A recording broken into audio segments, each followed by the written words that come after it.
Good afternoon, good evening, and good morning from wherever you are, and welcome to our season review of X-Men 97, the return of the glorious X-Men 90s animated show.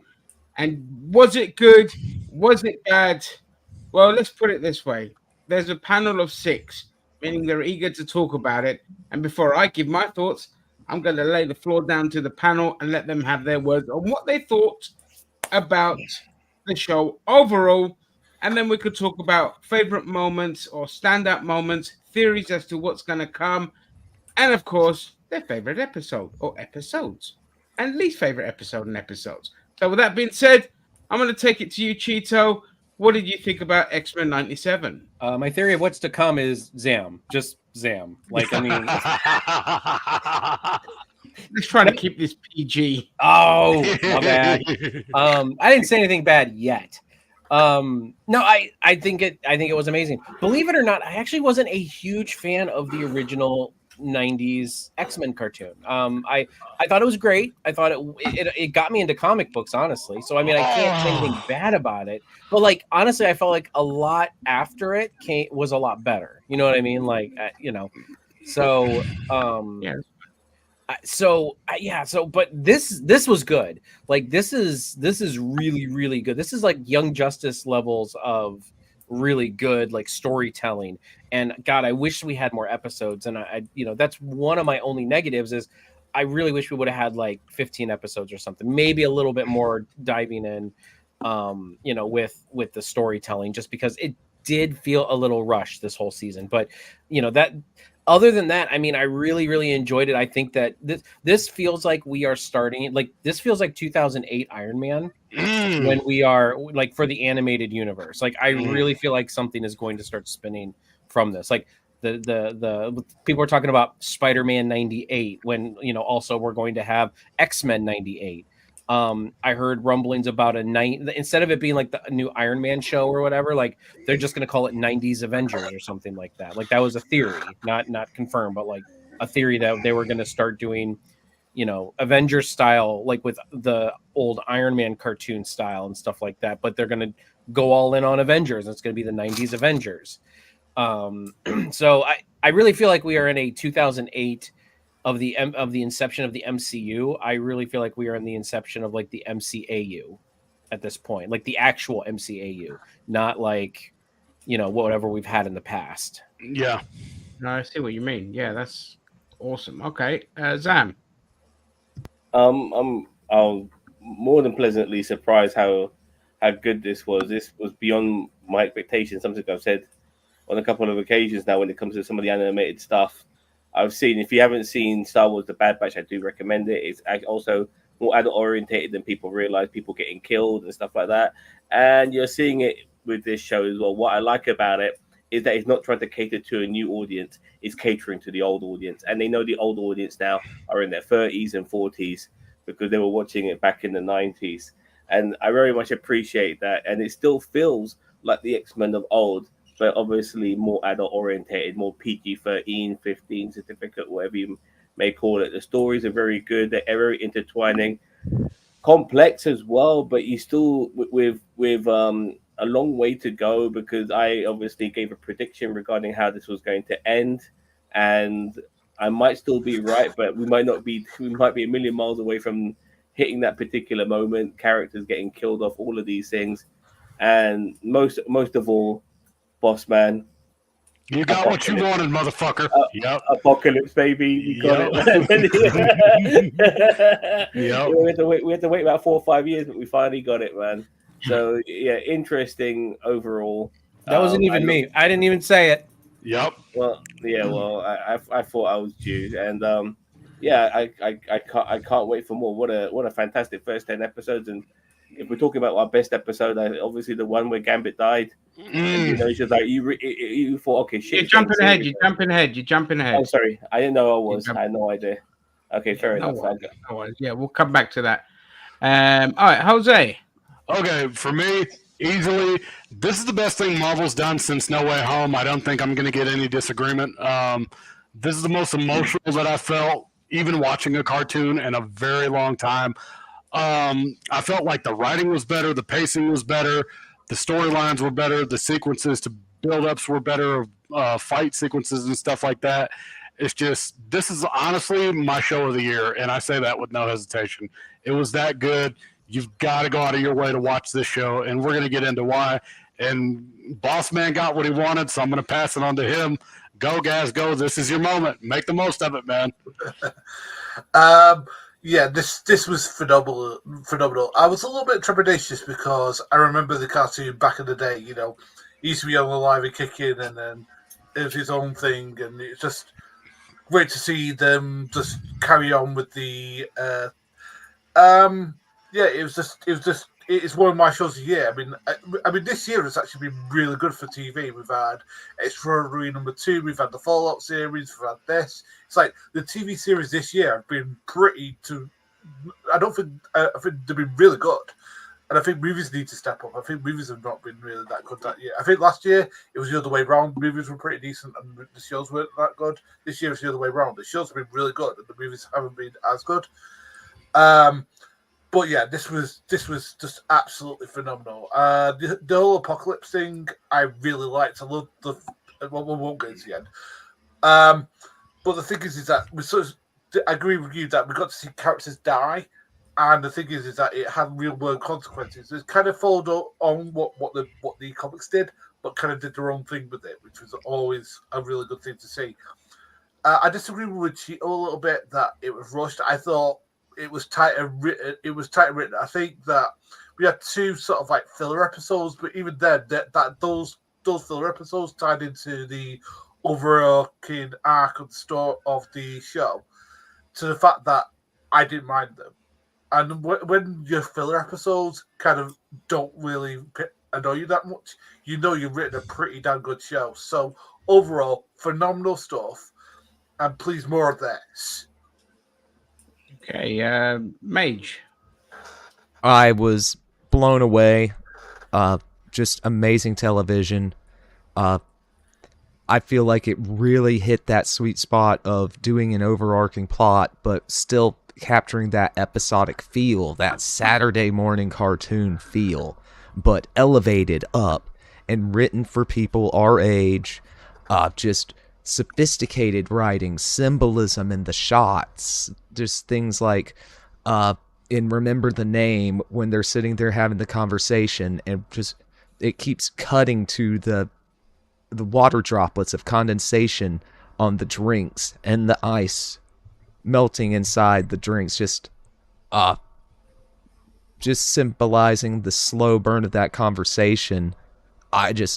Phenomenal television, just not afraid to shake up the status quo with a mid-season character death that, has long-lasting repercussions, gets brought up again in the finale. Just, the spectacular moment, remember it, bam, it just got me every time. So many shots that are just like almost one for one for their comic panel equivalent. Mm-hmm. Just great stuff. I was a huge fan of the 90s one as a kid. It got me into comics too. And yeah, just nothing but positives for this one. Just so fun to see the Lancer on Lancer dynamics too. Just yeah, I can't say enough good, but we have limited time, so pass it back to you. Yeah, I mean, look, I was a massive fan of the 90s cartoon. I loved it. I was a big fan of X-Men before the cartoon even came out.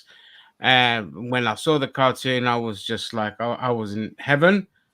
And I was very apprehensive when they greenlit this, because it was like, well, we've seen Disney's animated product is rubbish at the moment, and I was just very apprehensive. And it was greenlit in an era where the shift was coming within the MCU, where they were basically just heading in that weird direction where they're kind of codifying now because they realized it was a disaster.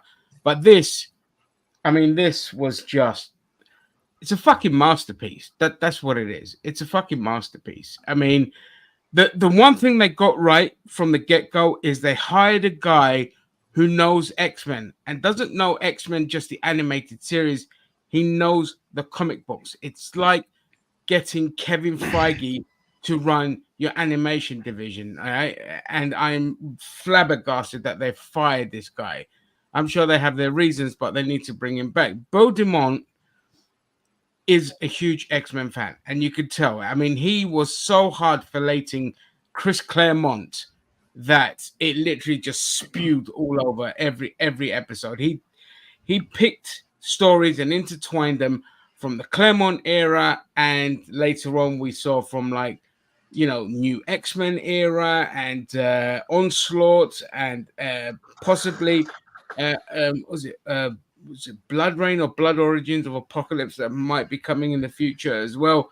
And he's just taken from so many different stories, and it just, I mean, yeah, you watch every episode. Well, okay, there was 2 filler episodes that I didn't really care for, but the rest of it, you're left there just enjoying the moment of phenomenal art, and it's a rarity even in the films. Like this for me went above and beyond what even the films gave us, because it just the writing was so adult, was so nuanced, and also brutal to the point. It wasn't scared to be very political.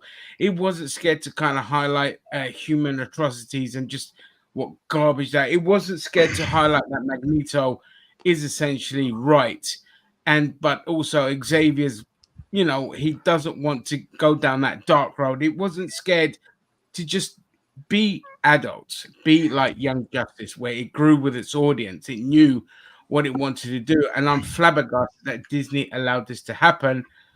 And I'm hoping moving forward, this is now the benchmark. And if we get an MCAU, that this is the benchmark, and they just try to match it or go above it, because anything less, like the What If series, is just fucking unacceptable. Yeah, so I absolutely love this. So with that being said, I think we can all agree in terms of the standout moment, it's got to be the death of Gambit. It's easy. That's the here's the one thing too, like that we haven't touched on yet. Even in the filler episodes, every episode, at least once, we all had that oh my god moment throughout the entire arc of the series. Like there was a revelation or something happened where it made you go oh my god.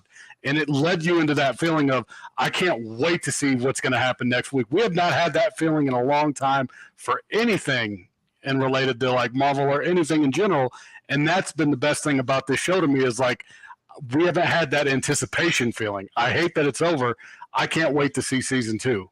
But yeah, Gaz, I'll come to you in a second. It's that we haven't had anything like this in with something with such a huge fan base, like a built-in fan base, and the level of need and anticipation for the next episode and all of that. So yeah, I agree, Gaz.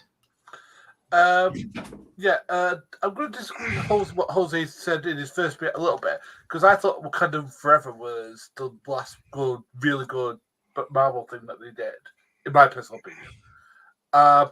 But the best bit in this whole series for me, and I know the Gambit bit was really good, it's actually my second favorite bit. My first favorite bit is when Rogue has Trask like that on the head, and then she's like holding her hand, and she's like going, and all of a sudden you think, oh, she's just going to put it back, but she literally like lets him go. I'm like, oh my god! It's like, it's like that shit has gone beyond real. It's like, this is Rogue, who's literally like one of Xavier's like prime students, is like, always trying to do the right thing, and she literally tries to kill somebody. I'm like, oh my god! I literally was like covering my mouth. I was literally like, do you know what, as much as Gambit's death did shock me, and you're all right about that. That bit shocked me more because like I did not see it coming. I thought she was going to like drag him in and to say you're going to jail, blah blah blah. And no, she was like, "Fam." I was like, "Oh my god!" And I think that kind of what I like about that is that he wasn't afraid to take a more logical stance to a situation. Like somebody you've pined for, but you couldn't be with because of the touch thing, and then you were conflicted because there was the other man that you could touch and all this, and so all the emotions, and then you come to the realization that this is the guy for you, and then it's taken away from you, and you've got the one of the guys responsible for that. The logic is to kill that person. It's not to let them live. And that's what I love, that they crossed that line. Okay, ultimately didn't pay off because he was ended up being a sentinel. And we ended up with the kind of what was the name of the bloody storyline in the comics? Was it Sentinel Primes? But he was dead, even though he turned into a sentinel, he was still dead, wasn't he? He just fell down with the sentinel, like a zombie robot, pretty much. Yeah, exactly. And anyway, I don't want to. Okay, Zam, go on, mate. I mean, like before we started seeing it going to those places, for me, I think it was episode two or three. You guys would have to start talking when I'm talking, wouldn't you? Was like when Sinister stole Nathan Summers and started boiling him in the fucking green water, and like they're doing this to a baby. Like what the hell? Yeah, like wow. I mean that's when it really started going places for me. It was like, this is unusual. This is not children cartoon. Like I've never seen anything like this. And you're harming not a child, a baby. A baby. You know, you're like putting it in this liquid and it's all crying and stuff. Like wow. You're giving it mutant AIDS basically, because that's what the technovirus was. It was allegory for the AIDS epidemic that was gripping the world in the 80s. And he infects the baby there because he wanted it to build the immunity to kind of evolve the virus itself. And the fact again they went there was great. I do have some issues, but I want to go around before I go on to that. So somebody else take the baton. You can go about your issues, what you had. That's fine. Well, it's organic. Let's just make it organic. Let's go with it. Okay. Like for me, like some, like you guys ever seen Breaking Bad, where you thought maybe at one point that Gus was going to be the new kingpin of drugs, but it never went that way. I really like the idea of Magneto being the leader of the X-Men. I thought that was a great arc for him. I thought that was a great story, but they sometimes, like with certain stories that they were doing during the course of these 10 episodes, they cut the legs under them before they even had the chance to develop, you know. And for Magneto going this direction, I thought it was fundamentally fascinating, you know, him having to maybe change himself, like see if it was true regarding Xavier, making him have to change his shift by giving him the responsibility of the X-Men. And we never really got that. We got it to a little bit. He did try to change, but before they even went anywhere with it, it was over. And that upset me. Can I ask you a question? Do you think that they should have stuck with that till at least the beginning of season 2? With Magneto being... I would have stuck with it for a season or two, like to a degree. Like, but they killed him off, and then they brought Xavier back this season as well. Like, come on. Like, he doesn't need to. Xavier was never killed off. As the viewers, we were supposed to know that he was still alive out there. Yeah, he was on that planet. I agree, but I really felt things needed to fester for a while before he does come back to be, the fly in the ointment or a spanner in the works or the savior, wherever it may be. But I felt he came back too early. I thought Storm's whole story arc was very pointless. You know, like when she lost the powers, she got her powers. I actually really agree with you on the point with Storm, because not that I didn't want her to be a character, but I did this season. I wanted them to start rotating some characters out and some new ones in. We got that with Nightcrawler, but that's it. Like that's really, and then rotating Sunspot in kind of as the newbie, you know, like he takes that newbie spot that Jubilee was in the original animated series. And I not that I didn't want Storm on my screen anymore, but I kind of wanted her to kind of take a backseat, even if she was there and just didn't Like have her powers, because Wolverine in the comics she didn't have her powers for a while, and they could have kind of rode with that for a little bit. Or I wonder too what it would have been like if she would have wandered to Wakanda, because I know in the comics she was engaged to T'Challa. It would have been interesting to see them touch on that. Like, okay, maybe her next stop is she goes to Wakanda to find herself. Yeah, and then as I said, Or to rotate get in her and powers back to their tech. Yeah. yeah, Yep. like rotate in another character that doesn't, like, either that, like Colossus or something, or like another like either new character that we haven't really seen. I don't know, but I was kind of hoping for more of a rotating roster this season, you know, and I loved it. I loved the first couple episodes when we had all the gang back together and Bishop was there and Morph was finally, like, anytime they brought Morph back, he was never like on the team. He was always there for one episode. I think it was like one or two copy the episodes. powers as well. Yeah, You can copy the he's over EOP. It's like, yeah. That's probably my gripe as Morph. Like, I love that he came back, but it was like he was just there. I wanted to see more from Morph. Like, I'm like, okay, good, Morph is back. Hopefully Morph will get like his own storylines. Hopefully they'll make him more of like an important character, and there's hope for that in season 2. But it felt like, to me, Morph was just there. That's probably my biggest gripe of the show, because I've always liked Morph. I've always been a fan of his. Okay. Daniel Vance, liked him as well.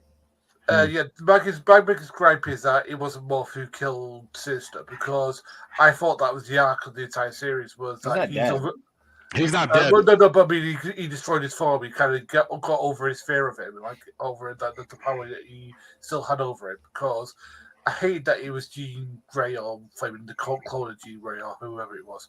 I hate that it was that. Jean Grey. It was Jean Grey, right? I hated that. It's like, make it flame more, making that more flame conquers over the flaming. He says, right, you do not owe me a blast of motherfucker. It's like, just have it. But a gun just. It actually makes sense for Scott and Jean to be the one that kills Sinister, because if you watch the original show, he was the one going after Scott and Jean. So from a continuity perspective, it makes sense for Scott and Jean to agree. Take him out. I'm just saying for. And I get your logic where you're saying Morph should be, because yes, there's a lot of trauma there between Jean, Scott, and Morph. Yeah, and maybe, but you know, not to jump around too much. If anyone else, I mean, but I do want to talk about the Phoenix whenever you guys are ready to move on to that, because I've got some thoughts on that. Yeah, go. Why did we push the Phoenix button? You know what I mean? Like, what? I mean, that was very out of nowhere, and that's honestly what. This episode would have been great if they would have found some other way to beat Sinister rather than and well, they didn't beat Bastion. With you for now, haha, yeah, but like, I mean, like, they hit the Phoenix button. They're just like, well, guess we can't win. Here's the Phoenix, and it's like, it just felt like a pointless. It's like Yoda wielding a lightsaber in Clone of the Wars, the Attack of the Clones. It's like, oh, here's this really cool thing that and we're gonna put it here because why not? You know, I really did not like the Phoenix being in the last episode. All I could say is cheap pop. That's pretty much the reason why they brought her in, even though they shouldn't have done it. I agree. I think if you would have saved Phoenix for like the end of season 2, beginning of season 3, it would have been a bigger, like, holy shit moment. Here she is. We know the Phoenix is coming. Now she's here. Shit's about to get real. And now that you gave her to us, it's like, I don't care if we ever see the Phoenix again throughout the rest of the show, because we've seen her. Yeah, they should have saved Phoenix for Messiah Complex. Yep. Like, you know, like if they ever do that storyline, like, you know, Messiah Complex would have been amazing. Yeah. Yeah, I mean, there were some elements. Again, there was a lot of rushed elements in this that they tried to shoehorn in a bit too much. That was one of them. Storm's getting her powers back. Madeline Pryor was another one that whole story felt rushed and resolved within half an episode and things like that. So they did try to shoehorn in one too many things, which was completely unnecessary. And they could have literally just saved all of that for the upcoming stuff, because we know it's popular. I mean, it's been renewed for another 2 series. So why try to shoehorn in everything at once?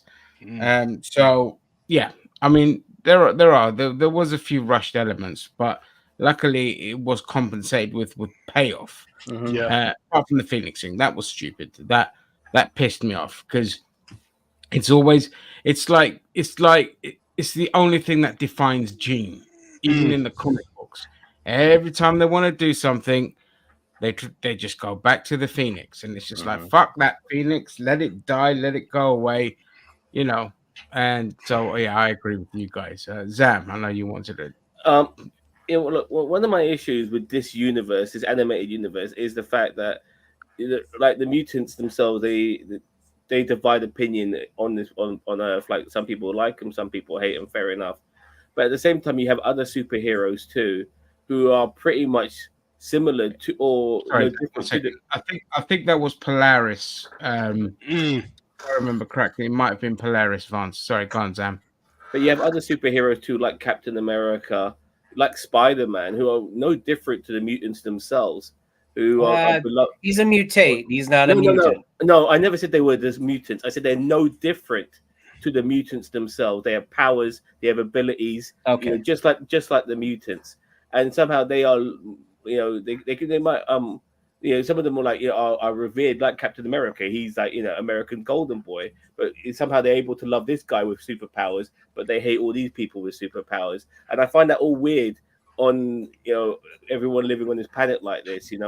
Like how is Spider-Man able to get so much focus and attention on himself in New York, whilst the X-Men also share that same city and somehow are not getting the same attention somehow. And same with Daredevil, who in himself is also very similar as well with his abilities and all of that. So I find stuff like that to be a bit weird, and it gets me thinking how they're all able to coexist, and yet all of them are revered differently by the population, even though they're all very similar. And nice fan service, by the way. Yeah, go on. Sorry, I mate. think it might tie back to just the fact that X-Men started out, as an allegory, mutant discrimination's an allegory for racism. And I very much feel like, they were trying to make that very clear with this series still. Right. I get all of that. I'm just saying, if you're living on this earth and some of these heroes are not mutants, but they might as well be with the powers, personal powers they have.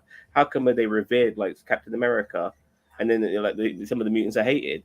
But yet they're all in themselves like To quote freaks of nature. To quote Xavier. To quote. Okay. Mage, go to you and then go to Jose. That's one part needing just to serve the plot and to sell the allegory, but that's another part to show that bigotry is illogical. It's inherently illogical. So, of course, they're going to be, so there's going to be people doing their mental gymnastics to like Superman, or Spider-Man, I mean, and have these varying opinions of the different people with powers based on what they're doing. There's also the fact that the X-Men are tied to kind of like a political message in universe with Xavier's vision and everything. I just think like if I was a regular Joe off the street, I would think that Spider-Man is an X-Men because of his abilities. I would have no idea about the radioactive bug or anything like that. I would think he was no different to the rest of the X-Men. He walks on walls and he can shoot webs, and he has a lot of people do say that he's a mutant. Yeah. Some people do say that. They're like they'll say that in the cartoon that he's Captain America. Now go. Okay, I think we're getting that's just an area that we're getting too bogged down in. To put it in simple terms, to put it in simple terms, to quote Charles Xavier, people fear what they don't understand, and that's pretty much how I would equate it. Like they don't understand mutants, and they're not. As long as they don't take the time to understand mutants, then we have this problem. That's why the X-Men are the way they are revered and the way they're treated. Yeah. So that's my thought. Guys. Yeah, a little bit to what I'm saying, and then I'll go to a different point. Like if you look at, for example, back in the day, like we had Joe Louis as heavyweight champion, and then we had Joe Johnson as the heavyweight champion. Both heavyweight champions, one was hated, one was revered, both black, because they did different things, right? Secondly, I love Bastion in this, right? I did not think I was going to like him at first, just because I was like, "What the fuck is this?" Right? I thought originally it was going to be Kilgrave. It wasn't. But the purple man, the one that Dave Turn plays in Jessica Jones. Why would Kilgrave show up in X-Men? Yeah. No, he has in the past. Yeah, but it still wouldn't make any sense for him to show up in this. No. I was to say that I didn't know what it was at first. That's what I'm saying. Right. Like, Okay. but I loved his arc in this. It's like he's this like vulnerable, hurt person he's kind of like Magneto if Magneto was turned up to 20, whereas like all the resentment, all the fear, all the I was born different thing is inside him. He's like, I was born with this thing, and it's made me turn out this way. It's just like. It was really good. Like he knew all the information because of how he's put into it, and I thought his arc was tremendous. I know you'd say like they rushed through this, but I thought the way his thing ended, that he could come back, and like rebuild himself and come back, and that's the whole thing about the Bastion arc in this. I thought that was tremendous, personally. No, you thought it was tremendous. Tremendous. It was great. It was fantastic. Okay. It was awesome. It was the most greatest thing of all time. Almost greater than me, but not quite. Not quite. I would. Yeah, I agree with Gaz in terms of Bastion. I thought he was done great, but we kind of overlooked just one point that you overlooked as well was how his mother brainwashed him. Yeah. Hating his own kind, and this is what drove him to kind of be the way he's a he is. mutant. He's a mutant, yeah. He's a mutant, yeah. Bastion's a mutant, yeah. Okay, He's a techno psychic, you know, so he can communicate with machines. Psychic. Yeah, that was a weird ability. He goes to rage. So yeah, I think that's great. But again, what I love about that, it's the pick me. It's the pick me thing that we always talk about, Zam. You know, he is a mutant, yet he hates his own kind, and he stands up for the humans. And you know, it's that kind of frustration. It's like, what the fuck are you doing, kind of thing. But yeah, his arc was spectacular. He was one of the best characters in this, for sure. You know, he was only in like 4 episodes, technically. Like, like 4 and a half. Yeah. But he was the best thing done. You know, he was the one that was fleshed out nicely as well. They didn't rush him, and they've kind of left him open as to what happens in the end as well. And I like that the X-Men were like, look, it's not too late, just come over to our side kind of thing. But if I'm Rogue, I'm like, no, I'm just going to rip his fucking head off. Yeah. You know, so yeah. Kind of reminded me of Metallo a little bit in those scenes, you know, like from the animated series. Anyway, sorry, not sidetracking. Yeah, I mean, we did get a lot of like cameos here from the. I was gonna ask that question to the panel. Do you think they overdid it with the cameos? I don't think they did. I thought every cameo was perfect. I'm like, yay! Okay, we got the Hulk in morph form, and it was dope. Like that was probably my favorite one. That's why, like with Morph, it's almost like you might as well not call him Morph. You might as well call him Cameo, because you can change him into anybody. Yep. The only thing is his powers. It's very weird because he's supposed to be able to only use their physical attributes, but at the same time, not like any, like it's not like he can change into Cyclops and then shoot I-beams. Shoot I-beams. But yeah, they really kind of played with that a little bit loose, like. Yeah, they had him turn into Reed Richards and then stretch. Well, but that's still a physical attribute. Yeah, it's a physical attribute. That's like Omega Red and his tentacles. You know, like he's changed into Omega Red in the past and used the tentacles. You know, like I thought the best cameo was Captain America just went for flaming Rogue threw his flaming his shield like into the mountains. That was just so awesome. Yeah. I mean, look, Gary. I disagree on your boxing analogy, but I do agree with you on the Captain America thing, because he was really the only proper cameo we got. I mean, everyone else was like a little flash here, a little image there, but he was the one with a speaking role and all of that, and they used him wisely. They never let all these Avenger characters overshadow the X-Men. Well, that's because back in the 90s they were B C-list characters. I mean, I considered Iron Man a C-list character. Captain America Yeah. was always B, Thor was B list, Iron Man was a C list for me back in the 90s. You know what I mean? Like, the Avengers weren't even really that like hot of a thing back then. That's why they were brought into the Onslaught saga, to kind of get a reset button pushed on them, because they were flagging, and it wasn't up until Quesada took over where they really fucking made the Avengers relevant with the whole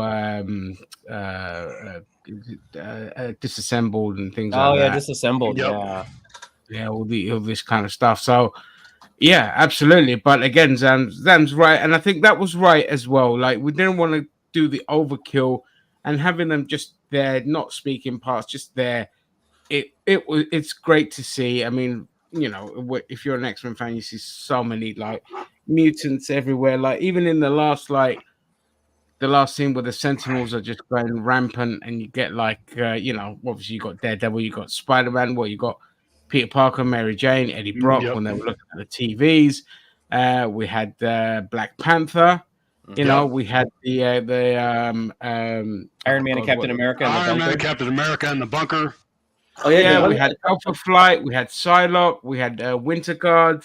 That was a Mega Red, Crimson, and Dark Star, and things like that. tiny speaking role from T'Challa, by the way. Yeah, Tiny I like the role. Yeah. Yep. Yeah, so we had lots, and we had obviously a lot of mutants like pop up throughout the show, especially on Genosha and things like that. And I know people are going to be mad because Deadpool did make an appearance. Get over it, folks, because I know people are like, "Where's Wade?" And I'm like, "We don't need Wade for this." Yeah, no, we didn't need Deadpool. Gaz. Yep. I was just going to say, Sorry, Gary. Good comment here. If people happen to stop in here and not know anything about the X-Men, they think you guys are completely wasted. Who says we're not? So, Yeah. We pregame off stream. you know, I love you guys, man. Like, I love you guys. You're my brothers, man. No, we're not wasted. We're fine. Go home, D. Jose. You're drunk. All right, but I've got to say though, the episode when the explosion happened in Genosha was a thing of beauty, because the thing is, you do not see it coming. I didn't see it coming. I don't know if anyone else did, but I personally did, because like when they're coming down the set, and Rogue has never looked so glamorous. I know she's a guy, but anyway.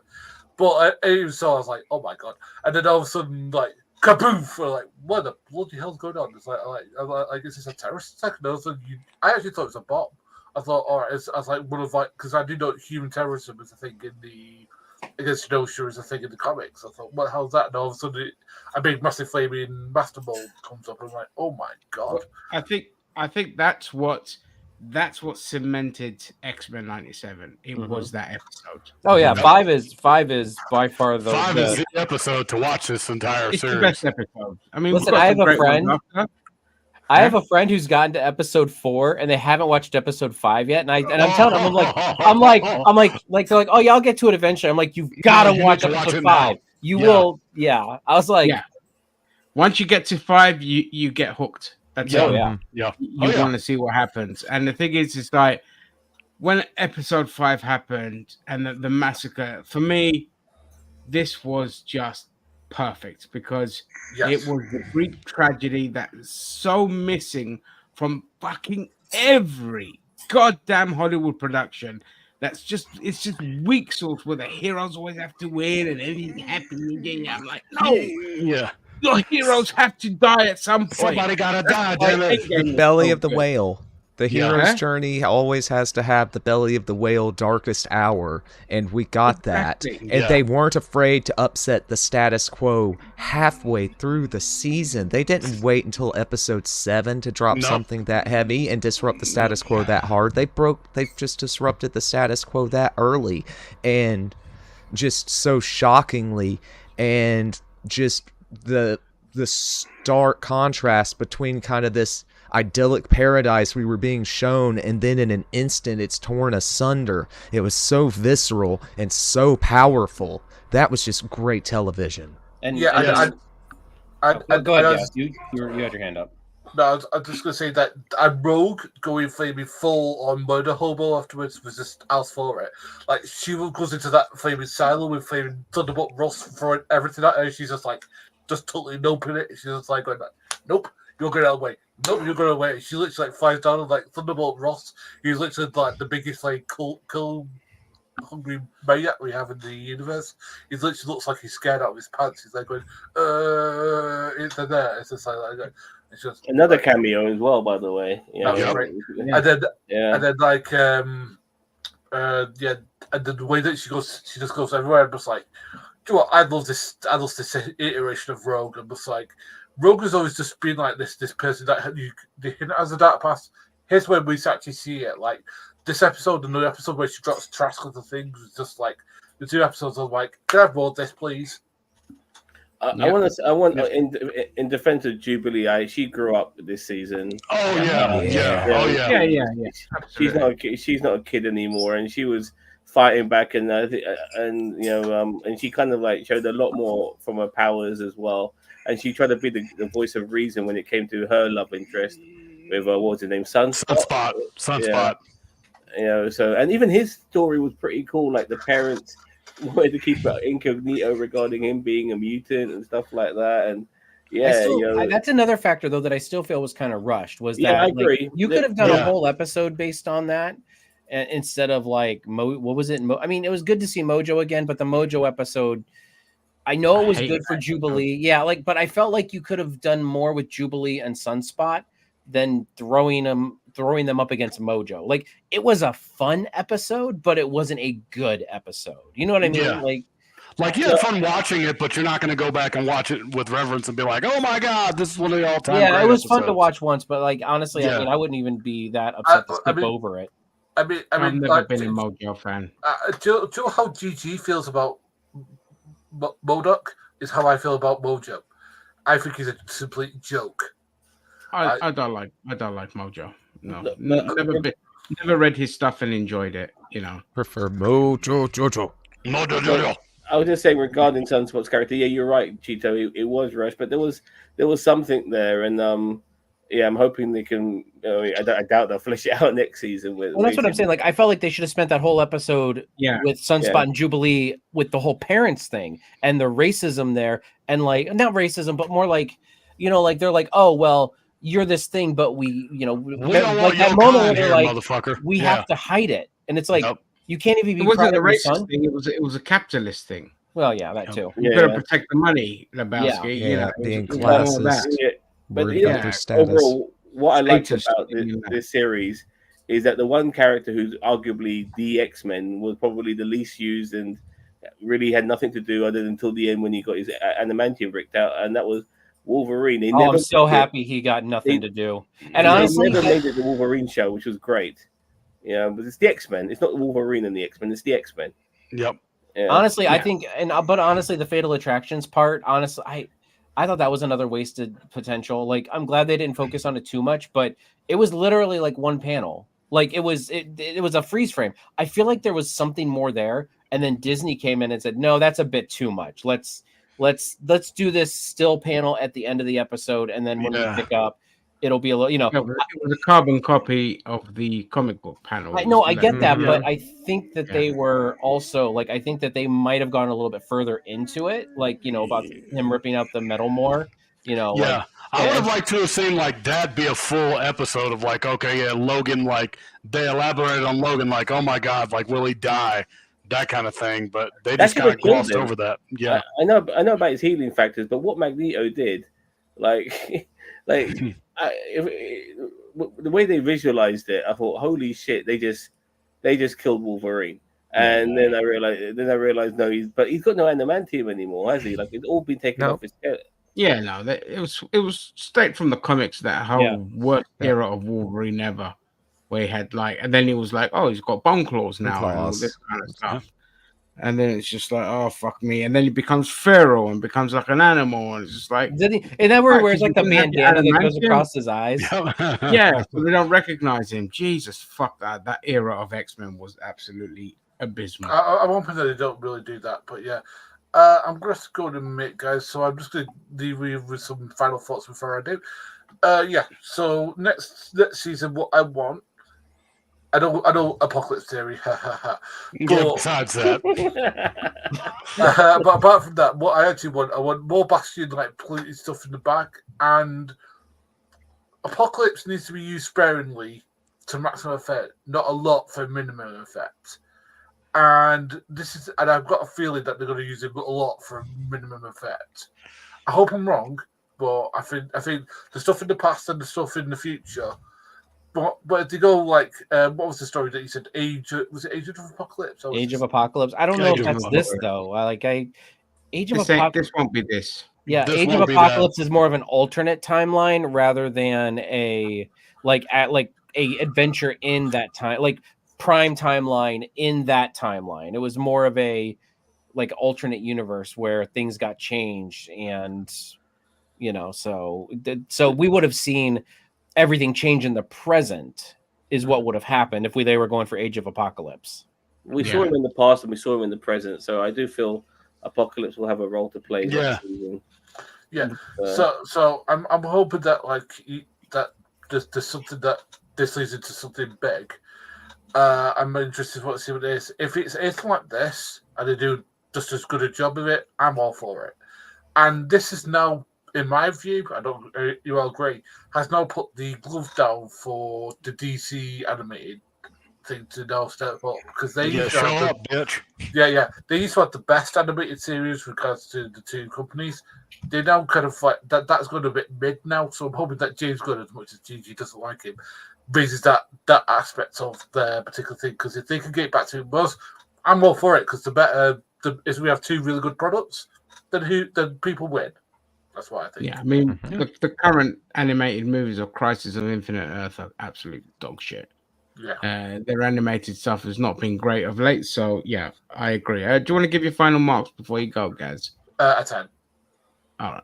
I think we can assume it's pretty much mostly 10s for all of us. I mean, maybe it's going to be a 10. It's going to be. It's a 10 from me. You know, we can give our marks now, then just carry on talking about a few other things. Zam, 10 for you. I'm stuck between a 9 and a 10, so I'm going to go with 10 for the sake that it went beyond even though I have my gripes, it went beyond my expectations, and so it gets a 10. Exactly it. That's exactly it. A couple of gripes, but overall, it was just when you're watching it and there are so many emotions going through you, because it's not, take away the X-Men aspect of it, because like I've said before, I'm a huge X-Men fan, but take away the X-Men aspect of it as a piece of art to make you feel this way. It was like, I haven't felt like that in a long time. And, not since like the Winter Soldier have I not felt like this, where it's just tragedy after tragedy and you're left with like, holy shit kind of stuff. And just loved it. I've got here 9 from Vance. And I didn't do a poll because I'm a lazy asshole. Yeah. So with that being said, I do want to see with you guys. Cheetah, I'll go to you. What are your theories and wants for series 2 or season 2? I hope we don't spend the entire season in the alternate time, like the different split timelines. I hope maybe the first 2 episodes when they spend in the past and in the future, and then they kind of come back, and that basically starts whatever overarching plot we're going to be getting into. But I don't want it to be like Scott and Jean are in the future for this long, and then we didn't see Morph and Logan, right? Like they were on Asteroid M. No, they were not shown in the last few minutes at all. Yeah, so I mean, I don't know where they're at. I don't know if they're in the past. I mean, Morph and Logan. Oh yeah. Yeah, like where were they at? Who went down to the planet? Forge went down to the planet. Forge went back to Earth. Jubilee and Sunspot went back to Earth. Okay, so those 3 are still in the present day. So Yep. I don't know. Like Magneto's got a bloody triple stab wound from Wolverine, and he's still moving around like nothing could go on. Like, what the hell, man? Yeah, magnets, they heal, innit? Yeah. All right, Zam, I'll go to you next. Regarding next season? Yeah. Theories and what would you like to see? Well, the funny thing is that the X-Men could still play it safe, can't they? And eventually have somebody like Gambit back, who is beloved. The time travel shenanigans is still not over, considering now that our X-Men themselves are in the future and the past, as well as some of them are being in the present. So all types of things can go on. Honestly, like considering where season 1 went, I haven't got a Scooby Doo where season 2 could go. Obviously, Apocalypse will have a part to play. Would it be significant or not? I have no idea. Because the way this show goes on, before you know it, they're on to the next thing or within a couple of episodes, even though there's an overarching story. So it's surprising. It's as long as it keeps me on my toes, then I'm fine with it. I can't call it. I can't call it at all. Okay, Mage. Anybody who watches our Trek reviews knows that Zam is the king of kind of trying to guess what the next season has in store, and I am the weak sauce one of that. I would like to see one thing in particular I'm hoping to see is kind of Gene and Scott getting to enjoy some of the time in the future, seeing a young Nathan and maybe, getting to help raise him a little bit. I feel like that would be a touching thing to see and would be a good payoff for Scott, who kind of grew on me a lot this season. The only time Scott's really ever been done well in any kind of animation or any kind of media in general. Thing. Yeah. Okay, because I usually hate Cyclops. I mean, no, he's done good in the comics sometimes, half the time maybe. But like the animated series, the original animated series did him right. They did him well. Mm-hmm. So I have to ask, Cable's arm, is it adamantium? Is it vibranium? What was it? Because it was infected. It's technovirus. Yeah, but isn't it like a casing that like stops the spread or something? It's a casing to stop. Oh, the that's virus why he covered himself with it. Okay. Yeah. Oh. But the showrunner has written the next series, so that's already in the bag. Yeah, and I'm hoping season 2.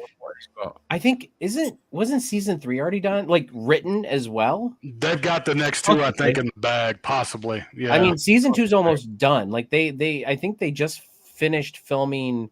I think the voice actress for Rogue just said she just finished filming lines for next season. So the animation's got to be done then, right?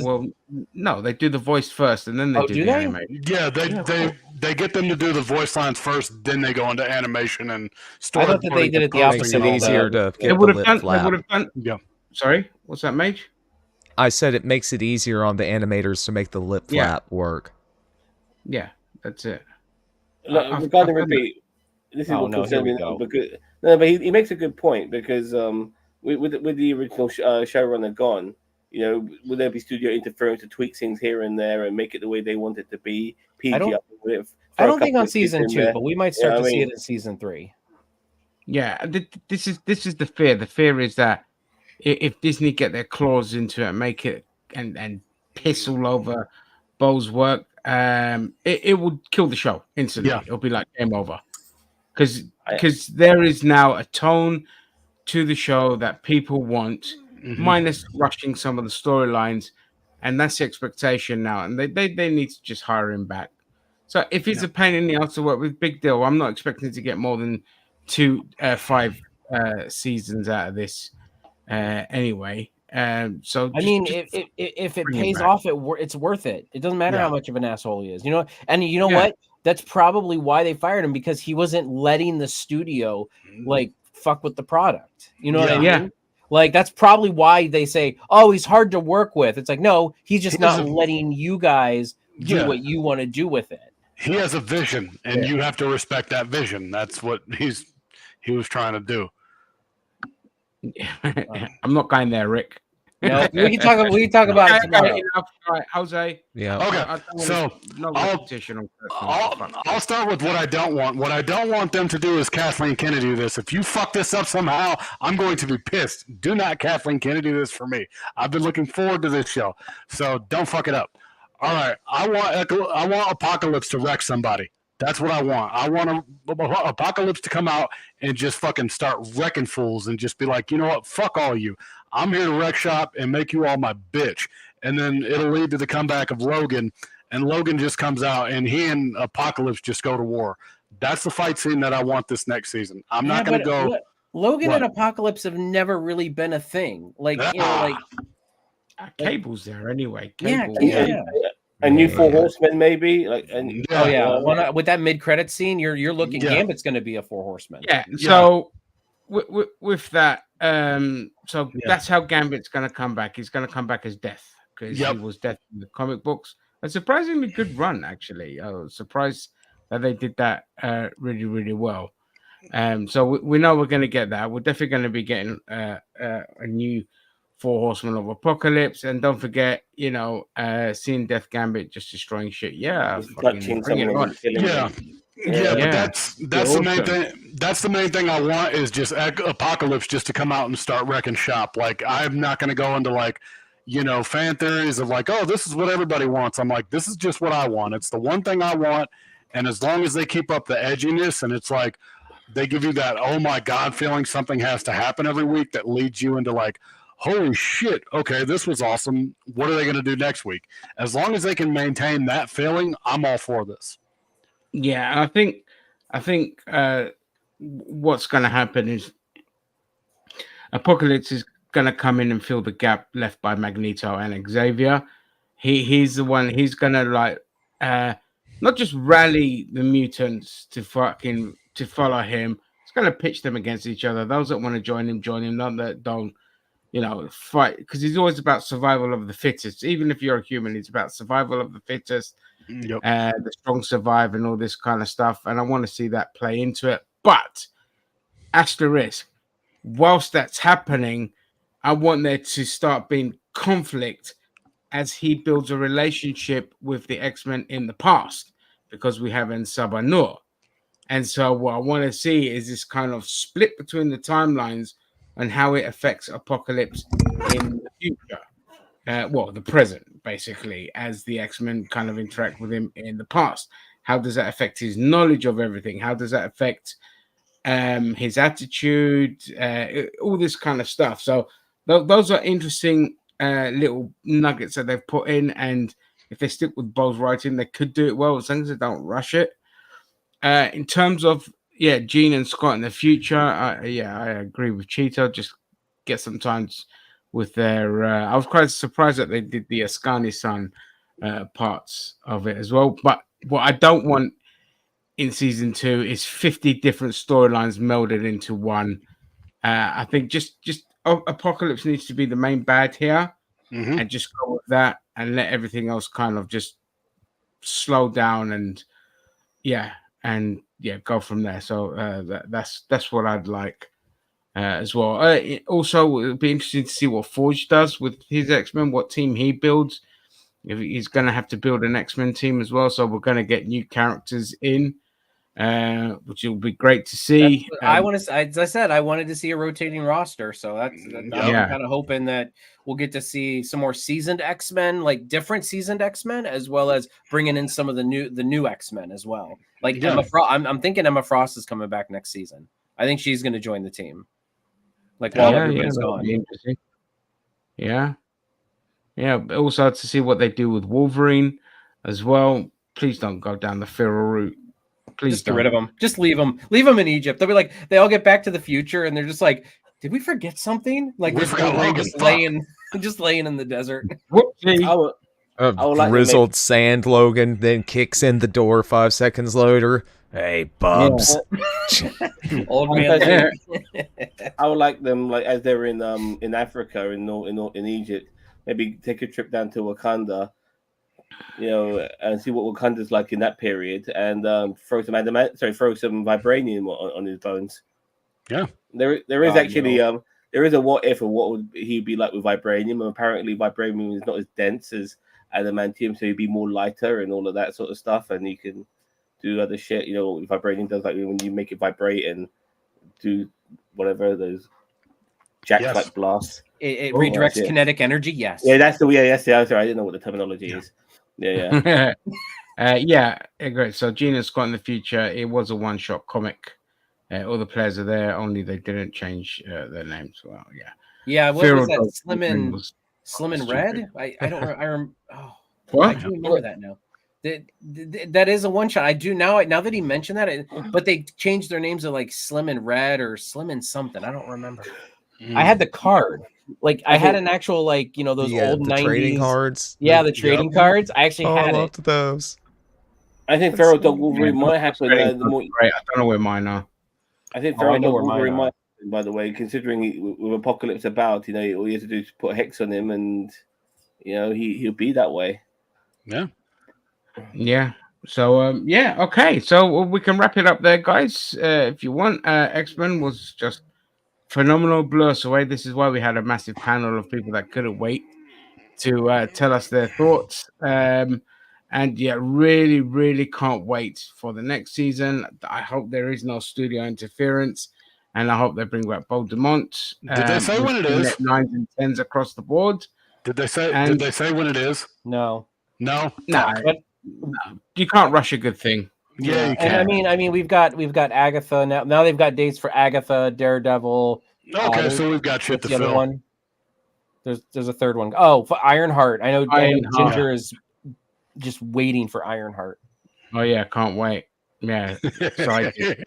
Well, once those are out the way, we know that they're going to go back to the board and just slow things down and shrink things up a bit, and Yep.